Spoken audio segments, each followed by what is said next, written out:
أعوذ بالله من الشيطان الرجيم بسم الله الرحمن الرحيم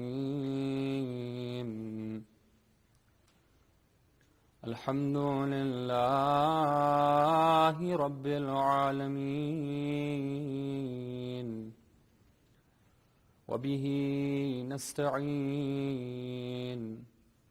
إنه خير ناصر ومعين ولا حول ولا قوة إلا بالله العلي العظيم ثم الصلاة والسلام على أشرف الأنبياء والمرسلين وخاتم النبيين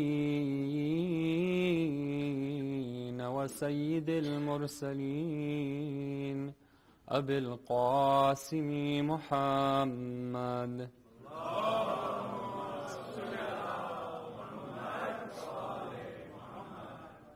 وعلى آل بيته الطيبين الطاهرين المعصومين المظلومين ولعنة الله الدائمة على أعدائهم من ليلتنا هذه إلى قيام يوم الدين. السلام عليك يا أبا عبد الله وعلى الأرواح التي حلت بفنائك. عليك مني سلام الله أبدا ما بقيت وبقي الليل والنهار، ولا جعله الله آخر العهد مني لزيارتكم. السلام على الحسين وعلى علي بن الحسين وعلى أولاد الحسين وعلى أصحاب الحسين وعلى جميع شهداء كربلاء. صلوات على محمد وآل محمد.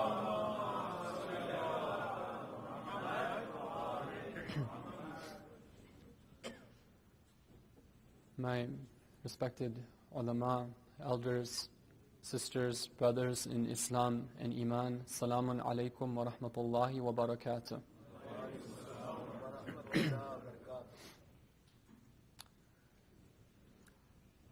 The topic that I've chosen to speak about during the nights of Muharram, that I inshallah will be present with you, is the topic of awakening the hearts.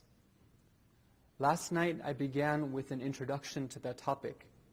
Before going on, I just want to summarize the main points that we discussed last night, and then inshallah we'll continue from there. We said that the topic of awakening the hearts is something that is not just concerning a personal matter, where something that worries me as an individual, but it's something that we get from the Quran.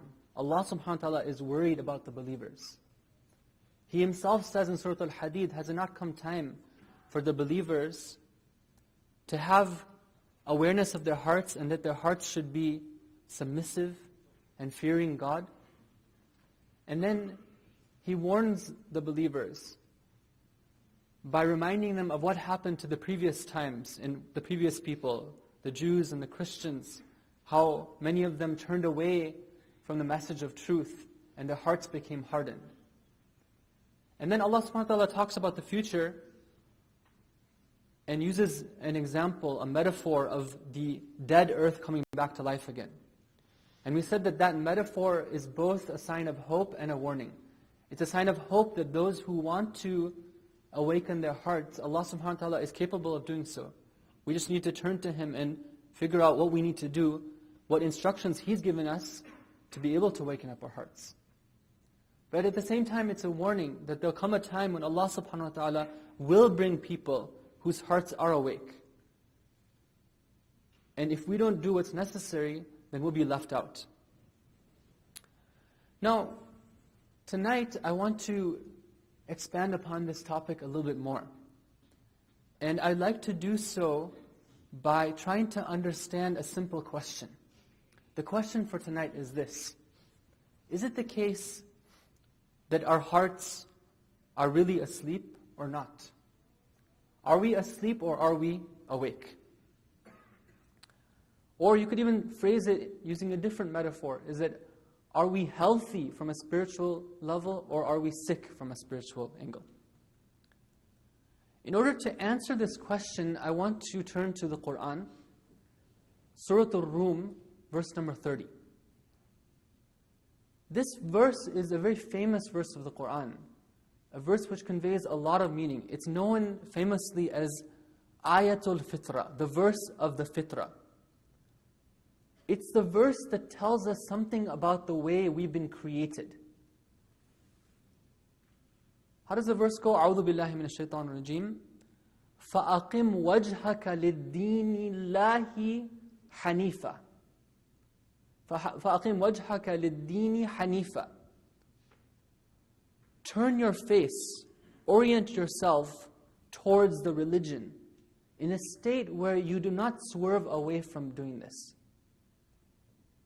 فِطْرَةَ اللَّهِ الَّتِي فَطَرَ النَّاسَ عَلَيْهَا. Now notice that I'm going slowly here because these verses are full of profound meaning. If we just go fast and then move along to say the translation, we might not be able to catch that deeper meaning. Allah subhanahu wa ta'ala in this verse is telling us that we should, it's a command from Allah. He's saying, فَأَقِمْ وَجْهَكَ. What should you pay attention to in your life? What should you focus on? Allah subhanahu wa ta'ala is telling you, turn your face towards something. Obviously, He doesn't mean our physical face. He means turn our attention to. Pay attention to this and focus on this. What is it that we have to focus on? Lid-deen, the religion of Allah. Hanifa. Hanifa meaning in the state where you're not swerving your head away. You're really focusing on it. You're not looking this way and that way. You're focusing on your religion. And then Allah subhanahu wa ta'ala goes on to say something very, very interesting, very profound. فِطْرَةَ اللَّهِ الَّتِي فَطَرَ النَّاسَ عَلَيْهَا. This religion that Allah subhanahu wa ta'ala wants us to focus on, to turn our attention to, it's not something which is strange to us. It's not something which is imposed upon us, but rather it's something which is part and parcel of the way that we've been created. It's fitrat Allah. Fitra means the way that we've been created. It's the way we've been created by Allah, and every single human being is created the same way with respect to this particular characteristic that they have. لا تبديل لكلمات الله. This doesn't change either. Now this is a very profound verse. What it tells us, my brothers and sisters, is that when it comes to the religion of Allah, and by the religion I don't mean just, for example, how to wash ourselves, how to say our prayers, how to fast, how to go to Hajj and do tawaf. These are all important things. But we're taking the wider understanding of Islam as a way of life. Something that governs all aspects of what we do. Allah subhanahu wa ta'ala is telling us in this ayah that when it comes to the religion of Islam, it's something that is natural for us. It's something that's part of the way we've been created. It's something that's part of our nature. So what? What's the big deal? The big deal, my brothers and sisters, is that we are created so that we incline towards the religion of Allah. We should be wanting and going for the religion of Allah subhanahu wa ta'ala. We should be wanting to turn towards it. And if we're not, then we should know that something is wrong. Remember the problem that we posed in yesterday's lecture, that we started out, is we said that people have a sense of apathy. Among the believers, myself, among the believers that we meet, we have this problem, which is that sometimes we don't find that inclination towards the religion of Allah. We find that our hearts are dead. Now this verse is telling us that, wait a minute, we've been created in a way so that we're supposed to incline towards the religion of Allah subhanahu wa ta'ala. I'm going to give you an example, make it very clear. This right here is a computer. or it's known as a tablet PC. Now, when I turn on this tablet PC, let's say I order it from Amazon.com, comes in the mail, I turn it on. What do I expect? There was a day, for those of you who are a little bit techie and a little bit older, like let's say my age, you remember there was a time when you could buy computers and you would turn it on and there would just be like a blank screen. Why? Because it doesn't have any operating system on it. It's up to you. If you're like this techie type of person, you go and get your DVD for your, or at that time it wasn't DVDs, it was floppy disks for your operating system. You load your operating system on, whatever you want to choose. You can choose DOS, you can choose Windows, and there you go. Now you can load your own operating system on your own machine that you buy.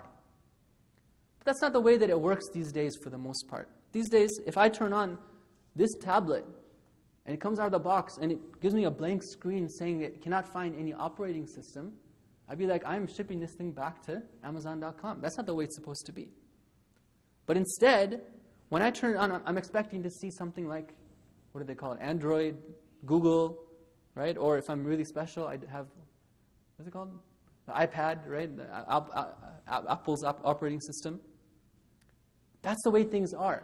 The tablet PC of today is a tablet that comes pre-wired towards a certain operating system. If it doesn't have an operating system, or that operating system takes a long while to load up, or there's something wrong with it, it's not really like recognizing the hardware, or the hardware isn't recognizing the operating system, then I know that there is something wrong with the tablet. It's not in its natural state. Now I hope the example is clear, because now let's take it to us, to me, to you. We are human beings. We do not come in the form, my brothers and sisters, we do not come in the form that we're a blank slate without any operating system. No. That's not the way that God created us. He created us with an operating system. We came preloaded with a certain disposition and a certain inclination and a certain wanting and liking. And that is wanting and liking of Allah subhanahu wa ta'ala and His religion. We have an operating system, and it's called Islam. Our operating system is called Tawheed. It's called Allah. That's the way it's supposed to be. And if it's not, if I find that, no, I'm not inclined towards it, I don't like it, I don't want it, then I should know that something's wrong. The virus has hit me. I'm sick. I'm asleep. Sallu ala Muhammad wa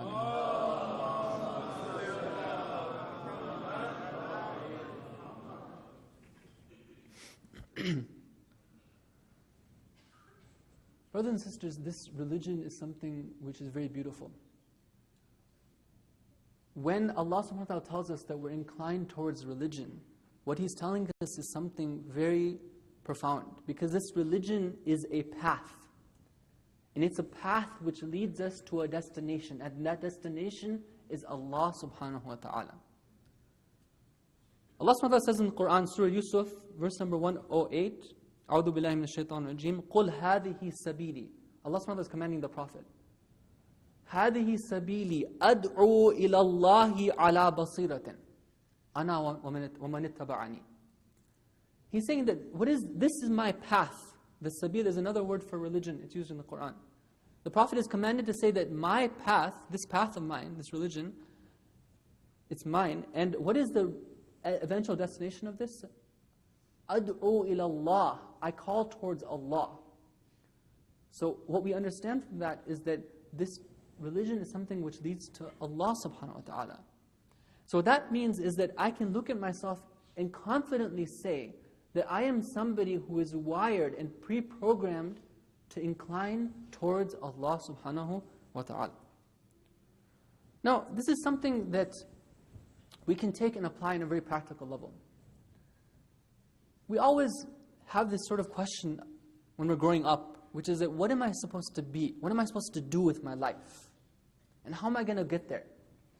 Sometimes, if you remember, they'll give you some tests to take, exams and sort of like quizzes, where you fill out some questions about the way that you are, your mannerisms, your likings, and your dislikes. And at the end, they put it into some algorithm and they tell you that, okay, you are a person and your personality is such and such. Like you're an extrovert, and I don't know what else they tell you. Different types of things, introvert, extrovert, people inclined, or you're a thinker, you're a worker, whatever it is. And then sometimes they go further, they tell you that, okay, based on your personality type, then this is the career which is the right career for you as well too. Okay, and it's a lot of guesswork that's being put into that, right?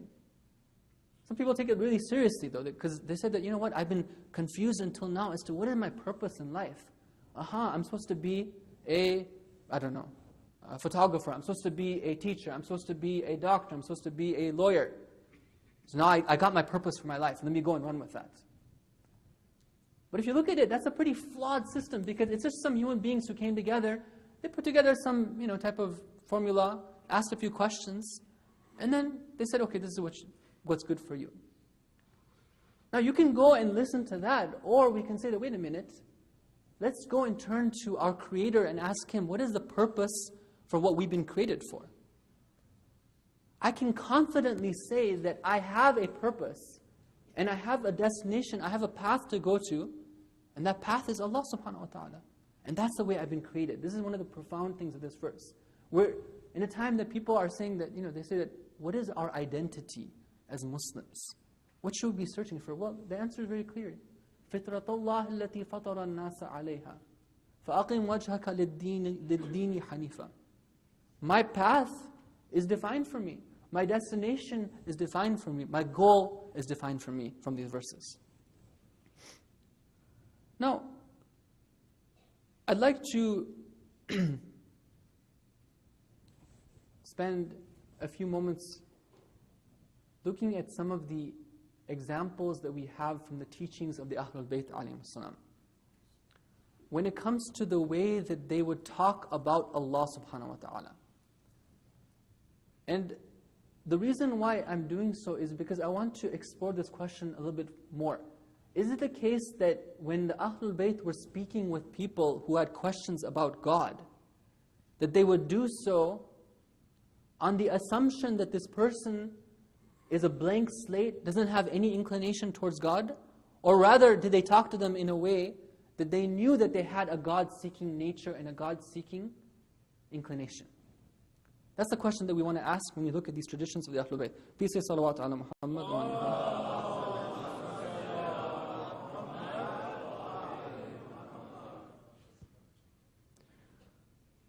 The first dialogue I'd like to quote to you, these traditions are really beautiful. They come from the book of Al-Kafi, Kitab al-Iman. In this tradition, a man goes to the 8th Imam, Imam Rida alayhi salam.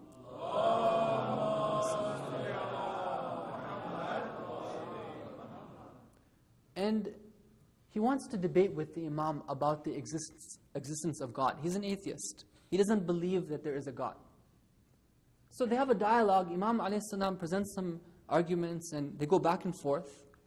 Eventually it comes to this point where the man says that if it's the case that Allah subhanahu wa ta'ala is an entity that cannot be perceived by the senses, if you can't see Him and you can't hear Him and you can't touch Him, other senses that we have, in that case, He's nothing. He's a figment of your imagination. So why are you believing in something that's a figment of your imagination? Because the only thing that's true is that which you can see and touch and feel and hear. Now this, by the way, is something which we regard as ridiculous, right? We know that this is not the case. It's something that we teach from our very first day in Sunday school. But sometimes the materialistic life that we live betrays this point. Even though we say this, we're so engrossed in appealing to our senses at all times. Our sense of taste, our sense of what appeals to our eyes and our ears, that we forget that there's something beyond that. We practically act in a way that we don't actually believe this. That's just a side point. What the Imam alayhi salam responds to him, he says that, وَيْلَكَ لَمَّا عَجَزَتْ حَوَاسُكَ عَنْ إِدْرَاكِهِ أَنْكَرْتَ رُبُوبِيَّتَهِ. Woe be to you, O atheist man. When it's the case that your senses cannot sense God, you deny His being there. But as for us being the Ahlul Bayt alayhim salam, وَنَحْنُ إِذَا عَجَزَتْ حَوَاسُنَا عَنْ إِدْرَاكِهِ أَيْقَنَّا أَنَّهُ رَبَّنَا بِخِلَافِ شَيْءٍ مِنَ الْأَشْيَاءِ. He says that when we cannot sense Him with any of our senses, that's when we become certain that He is our Lord. You see the logic that he's using here? He's saying that, wait a minute, I don't want to have a Lord which I can sense with my senses. Because anything that I can sense with my senses is something which is created just like me. And I'm not going to worship a Lord which is created just like me. Why would I ever worship something like me? I know myself. I know I'm not the Lord. I need to worship, the Imam al-Islam is saying, I need to worship, and I know I have to worship an entity which is beyond my senses. And when I realize that there is such an entity, that's when I know that I have a Lord.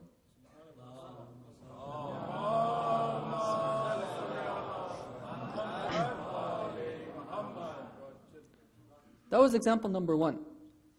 Example number 2 comes to us from a dialogue between an atheist named Ibn Abil Awja and Imam as-Sadiq alayhi salam.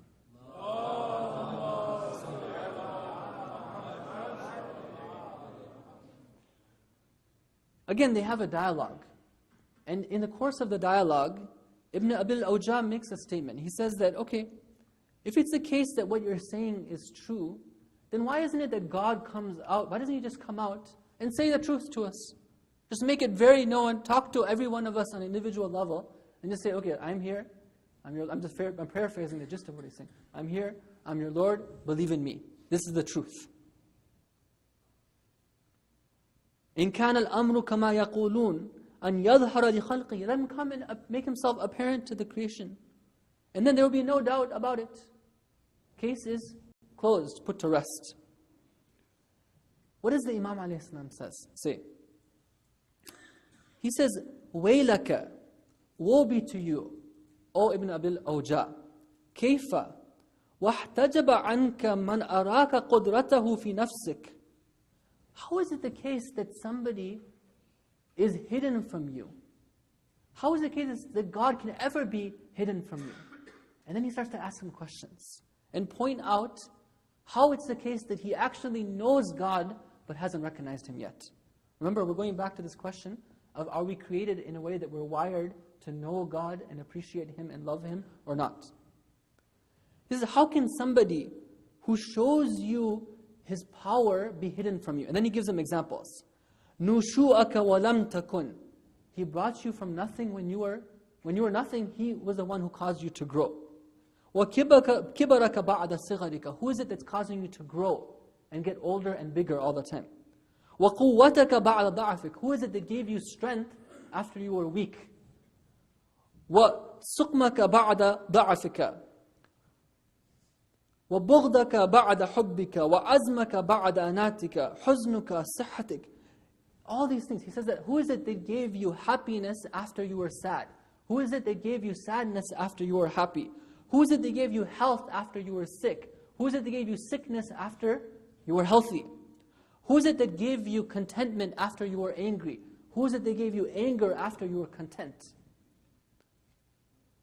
Who is it that gave you determination after you had lost determination? Who is it that gave you loss of determination after you were determined to do something? Who is it that gave you desire to do something after you were not inclined towards that? And who is it that makes you disinclined towards something after you were inclined towards that? Who is it that gives you comfort and hope after you're fearful? Who is it that gives you fear after you were hopeful? He's saying that don't think that you've ever been independent in your life. Don't think that, imagine that you are in charge of yourself. All these things that have been happening from the time you were born until now, haven't you seen, haven't you perceived the presence of a God with you? Now you ask yourself this question, is the Imam a.s. expecting that he needs to prove from the beginning the existence of a God to this atheist? No, not at all. He's making use of the fact that we already know about the existence of God. And we can sense Him. We know that. We might not just have recognized Him until now. This is salawat ala Muhammad.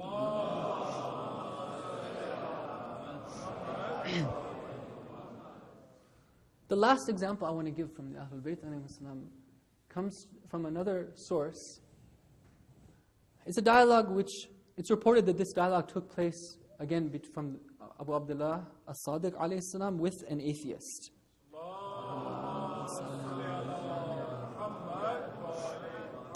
He goes to the Imam, he says that, "Oh Imam, O Ja'far ibn Muhammad, show me your Lord. I want to see him." So the Imam alayhi salam says that you can't see him with these eyes of yours, because this is something that is established. We can't see God with our physical eyes. We can see him with our heart. So this man says that, no, I understand that I can't see him with my eyes. But there are those among the ummah of Muhammad sallallahu alayhi wa alihi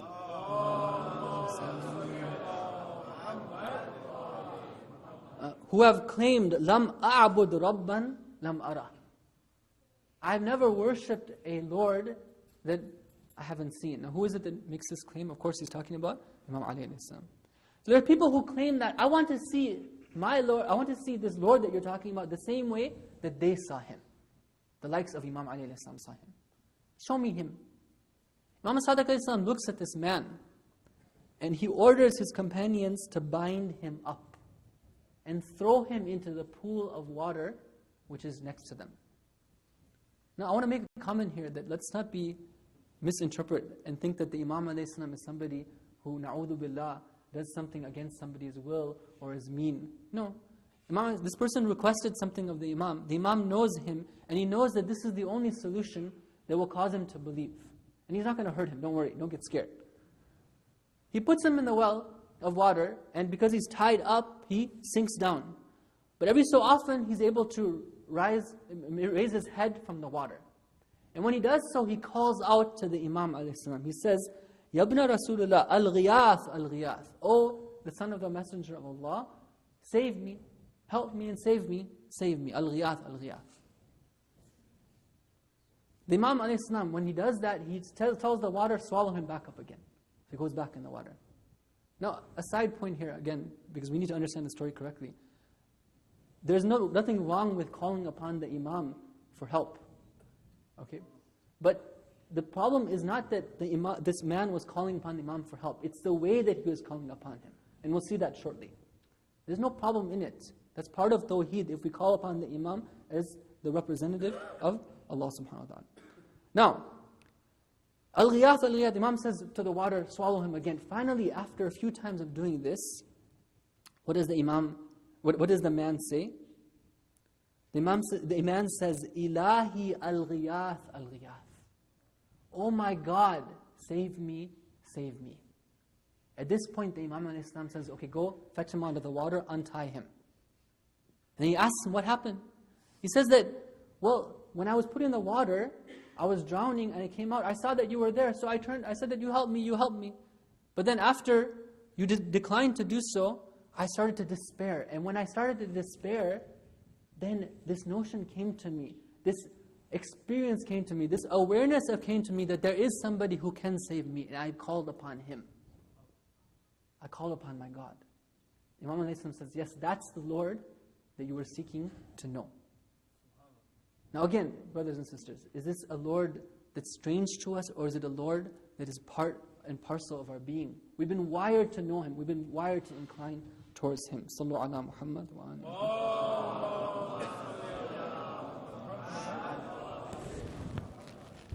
Now after hearing these stories, brothers and sisters, of these atheists,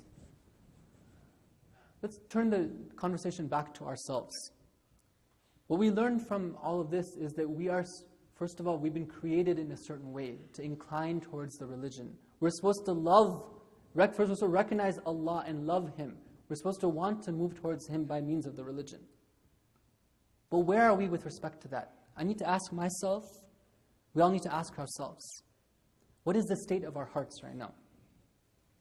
There's a story that's told of a young man who was a prolific sinner during the time of Nabi Shu'aib alayhi salam. He used to do every vice that would come his way, he would do it. But at the same time, he also used to be practicing in the sense that he would do his prayers and maybe his fasting, whatever it was that the religion at that time called him to do. One day he sees Nabi Shu'aib and he says that, Nabi Shu'aib, you're going to talk to your Lord. I know that you have conversations with your Lord. Mention to him that, look at, here I am. I'm sinning away and he hasn't done anything to punish me. Maybe he was looking for like a thunderbolt to come from the sky or some avalanche or some earthquake or something that would swallow him up. What's wrong? Nabi Shu'aib takes his request, and as he's engaging in munajat with Allah subhanahu wa ta'ala, a wahi comes, a revelation comes to him. On his way back, he passes by that sinning young man, and he tells him that I got a response. What you were looking for, the answer that you're looking for came to me. So he says, okay, what did your Lord say? He says that, yes, I know about this young man. And yes, it's the case that he's been fasting and praying and reading the holy book of that time, whatever it may be. But ask him one question. What is the last time that he enjoyed doing these things? That he had the taste of pleasure of speaking with me when he was worshiping me? The young man realized what his punishment was. It wasn't in the form of these other things, these lightning bolts, these thunderclaps, these avalanches, or these pebbles from the sky. No. The punishment was right there and there. It was a punishment of being deprived of his natural inclination, of being disconnected with the way he was supposed to be, which is being inclined towards Allah in his worship. He was worshiping all this time, and it was just routine movements. There was no life there. There was nothing there. There's no passion. I need to ask myself on these nights, what is the level of my passion? What am I engaged with? What is it that really makes me excited?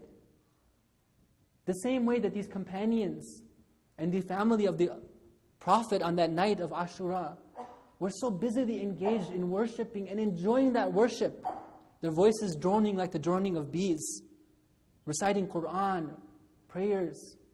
What sort of relationship do I have? Would I be able to fit in the same ranks of those people?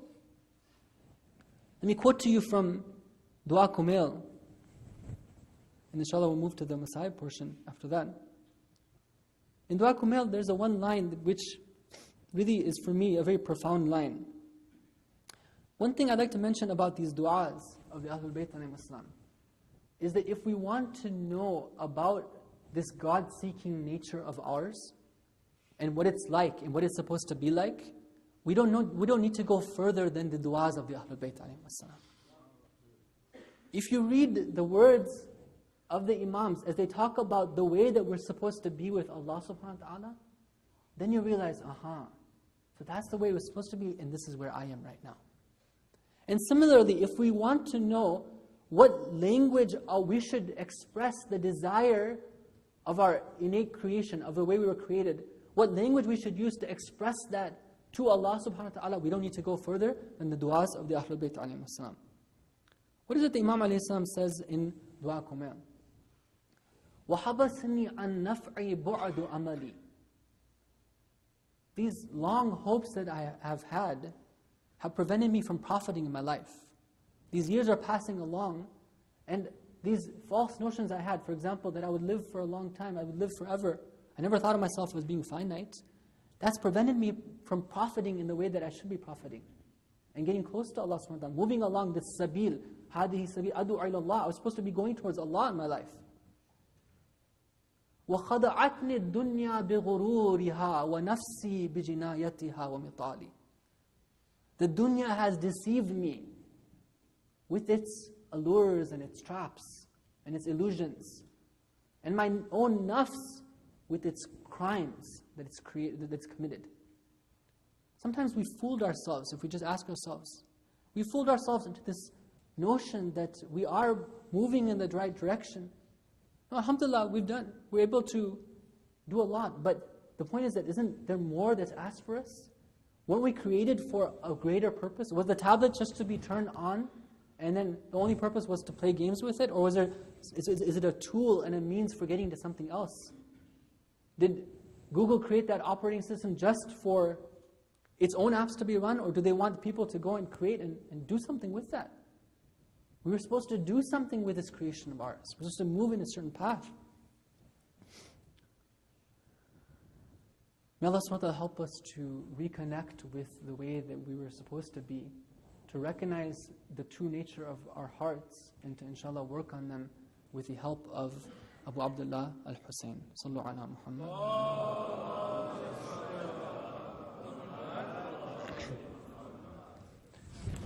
On this night of the second night of Muharram, I want to spend just a few minutes, inshallah, talking about one of the companions of Imam Hussein alayhi salam.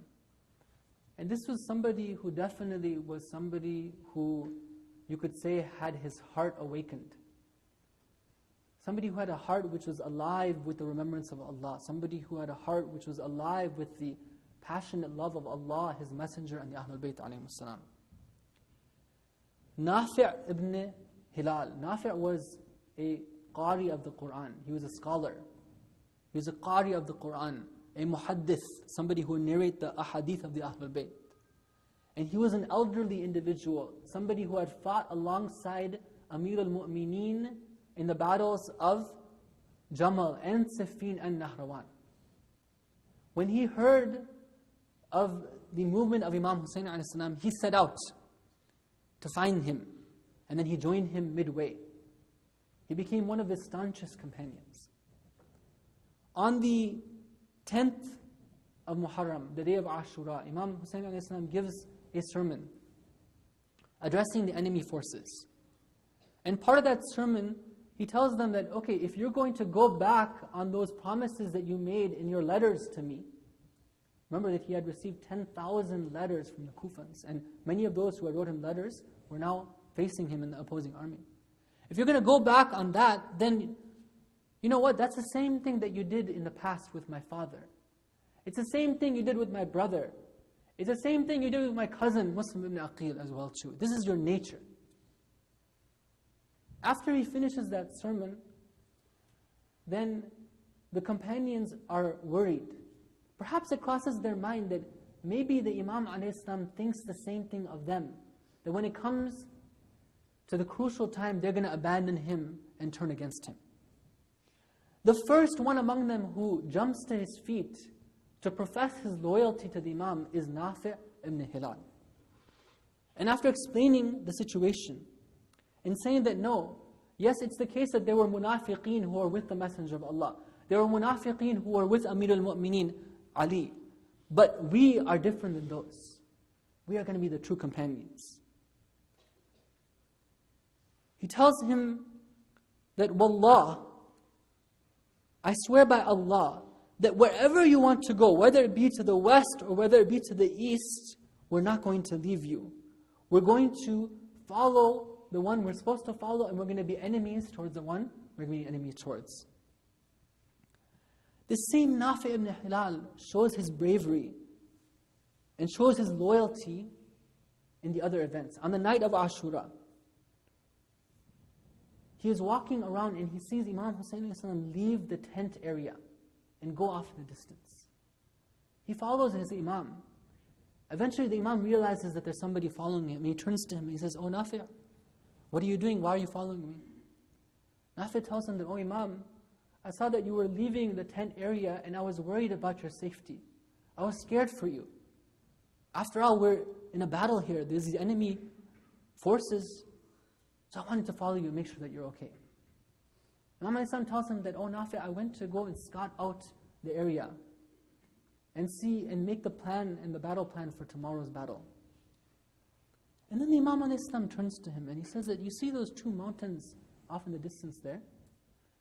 Why don't you just go right now and escape? There's nobody there guarding them. You can just leave. Go. This is your opportunity." This is a test of Nafi'. What is it that he responds?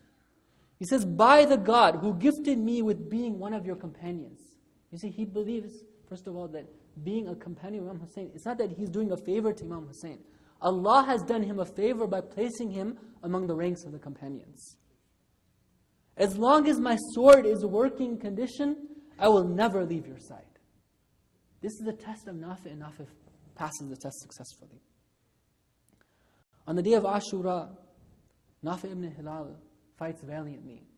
He fires arrows at the enemy. He kills many of them, wounds others. He fights with his sword. Eventually he's captured. And then he's taken to the presence of Umar ibn Sa'd so that he can judge as to what he should do with him. Umar ibn Sa'd tells him, وَيْحَكَ يَا نَافِعُ. What do you think about what happened right now? Do you think that you did the right thing? And Nafi says that, yes, indeed, by Allah, I killed 12 among you, let alone those that I injured. And if I had any help and I would be able to, I would continue my jihad against you. At that point, Shimr steps in and he says that it's a good idea, I think, if we kill him right now. What does Umar ibn Sa'd say at that point? He says, إِن شِئَتَ فَاقْتُلْهُ. At that point, Shimr goes and cuts off the head of Nafi ibn Hilal, salamullahi alayhi. Sallallahu alayka ya Aba Abdullah. Sallallahu alayka ya ibn Rasulillah. We have to say, when we look at the tragedy of what befell Nafi ibn Hilal, shame on you, O Umar ibn Sa'd. Why would you do such a thing to somebody who was a qari of the Qur'an? Somebody who was so valiantly a soldier in the way of Allah. And then we turn to Shimr ibn al-Jawshan. And we say to him, "Oh Shimr, this sword that you have taken out to cut off the head of Nafi', is this the same sword you're going to use when you go later on towards Hussein? Will this be the same sword that will be unsheathed? And Zainab salamullahi alayha will be looking at you. She will have no one to turn to for help. She will cry out, Ama wallahi, Ama wallahi, Ama minkum min Muslim. Is there no Muslim among you to come to our assistance at this point? But she will receive no response because there is no one to help. ألا لعنة الله على القوم الظالمين وسيعلم الذين ظلموا أي منقلب ينقلبون.